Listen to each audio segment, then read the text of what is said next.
أنا دكتور هجرس، عندي عيادة في منطقة المهندسين في مكان راقي. بقضي معظم وقتي في العيادة، وهي بالمناسبة شغالة كويس. علشان كده وقت فراغي قليل.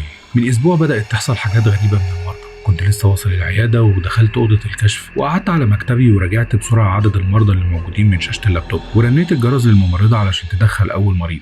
أول ما دخل حسيت بحاجة غريبة في شكله، وشه أصفر وعينيه داخلة لجوه ورفيع جدا. شاورت له على السرير علشان ينام عليه وبدأت أكشف. حطيت السماعة على قلبه علشان أسمع نبضاته منتظمة ولا في مشكلة، بس الغريب إن ما كانش فيه أي نبض. قلت عادي ممكن تحصل. غيرت السماعة بواحدة تانية لكن النتيجة واحدة. جبت جهاز الضغط وقست ضغط الدم، والمفاجأة مفيش ضغط دم أصلا. الجهاز ما بيتحركش. معقول الأجهزة باظت ولا في إيه؟ طبعا ما حسسش المريض بحاجة. ما هو مش معقول هقول له إني مش لاقي له نبض ولا ضغط دم، إزاي يعني؟ المهم قلت له طب اتفضل خلاص، هكتب لك على شويه تحاليل تعملها. الغريب ان نظراته كانت غريبه، باصص لي بثبات كده. انا ما اعرفش كنت متوتر ليه من نظراته. خرج من عندي وانا رنيت الجرس علشان الممرضه تدخل المريض اللي بعده، ودخلت ست باين عليها من الريف. نفس الملاحظات تقريبا، وشها اصفر وعينيها داخله لجوه ورفيعه جدا. بس مش عارف ليه حسيت ان وشها كان مألوف بالنسبه لي، زي ما يكون شفتها قبل كده. المهم بدات كشف عليها. جبت جهاز الضغط ولفيت الحزام بتاعه على دراعها اللي بالمناسبه كان بارد مع اننا في اغسطس والجو حر.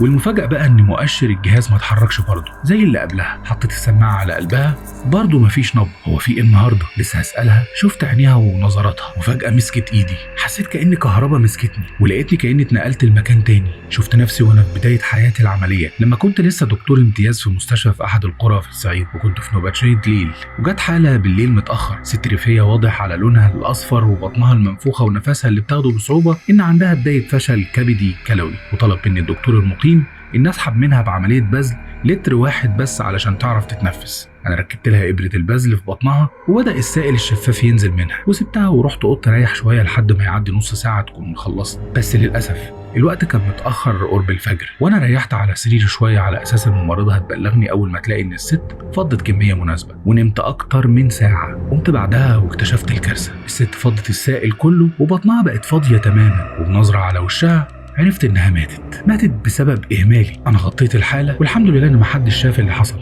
الصبح هبلغ الطبيب المقيم بان الحاله توفت، وهو مش هيشك في حاجه لان وضعها اصلا كان صعب، والموقف عدى من غير ما يحصل حاجه الحمد لله. فقت من الذكرى دي على صوت صريخ الممرضه في العياده بتاعتي، وان كل المرضى بره شكلهم غريب. ساعتها فهمت كل حاجه. الست دي رجعت من الموت عشان تنتقم وجابت معاها لعنه. انا ما اعرفش ده ازاي، بس ده حقيقي بيحصل قدامي دلوقتي. انا كنت فاكر ان موتها عدى من غير عقاب. وعلى شاشه المراقبه شفت كل المرضى جايين ناحيه الباب، وسمعت خبطهم بقوه على الباب، والست اللي معايا جوه بتبص لي بنظره رهيبه. الباب مش هيستحمل اكيد كل الناس دي واتكسر الباب ودخلوا كلهم.